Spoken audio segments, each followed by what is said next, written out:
I once had a job as a direct care aide for a 65-year-old woman named Martha who had a developmental disability. Her daughter, Colleen, was in her 40s and worked night shifts, so she needed someone with medical knowledge to stay with her mother overnight. When I say I worked for them once, I mean it literally. It was only for that one night, and you're about to find out why I never returned.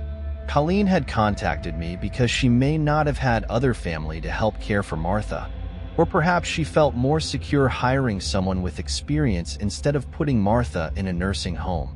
I already worked as a direct care aide for 2 other women with developmental disabilities, so I was familiar with the job, but nothing could prepare me for that night. That evening, Colleen introduced me to Martha, who greeted me with a smile before Colleen took her upstairs to her bedroom for the night. Around 9 p.m., Colleen told me that Martha sometimes wandered the house at night, appearing confused, and that I'd need to calm her down and guide her back to her room. When I asked if it was sleepwalking, Colleen clarified that it was a symptom of her mother's dementia. I assured her that I knew how to manage it. I settled in the living room, catching up on a show, as these jobs often involve a lot of waiting. Then, I heard footsteps upstairs. I went to the staircase, called out to Martha, and asked if she needed anything. No response, just the sound of her steps going back to her room, followed by the door closing. Figuring she might have just gone to the bathroom, I returned to the couch. About an hour later, I went to grab the sandwich I'd brought, but as I left the kitchen, plate in hand, I nearly dropped everything when I saw Martha standing in the doorway. Glass was scattered around.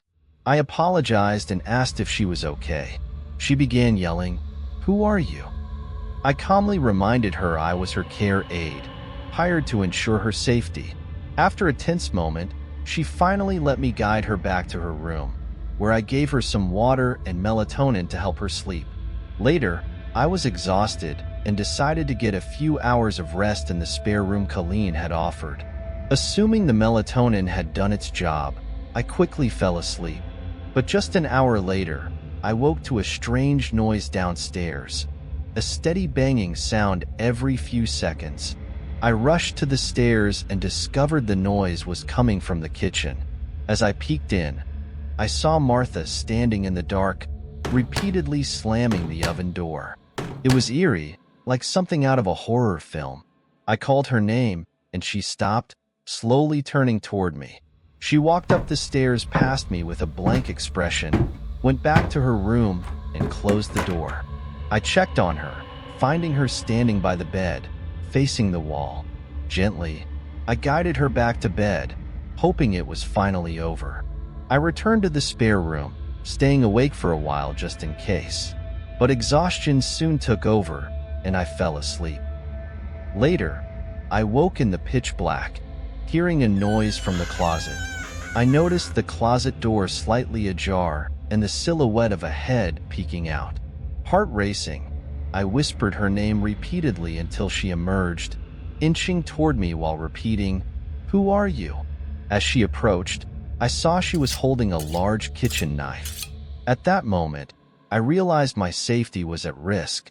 I screamed, "Martha, put the knife down." But this only seemed to agitate her more. As she got closer, still yelling, "I don't know you," I knew I had to act. I darted past her, ran downstairs, grabbed my shoes, and went outside. Instead of calling 911, I phoned Colleen, as she'd instructed. She yelled at me not to leave, and I shouted back that Martha had nearly attacked me. When Colleen got home, Martha was asleep in bed. At first, she accused me of exaggerating, but when she found the knife near Martha's bed, she realized the seriousness. I didn't mention I'd fallen asleep, as Colleen had offered the room. However, I never went back. In all my 9 years as a direct care aide, Martha was the most unsettling patient I had ever encountered.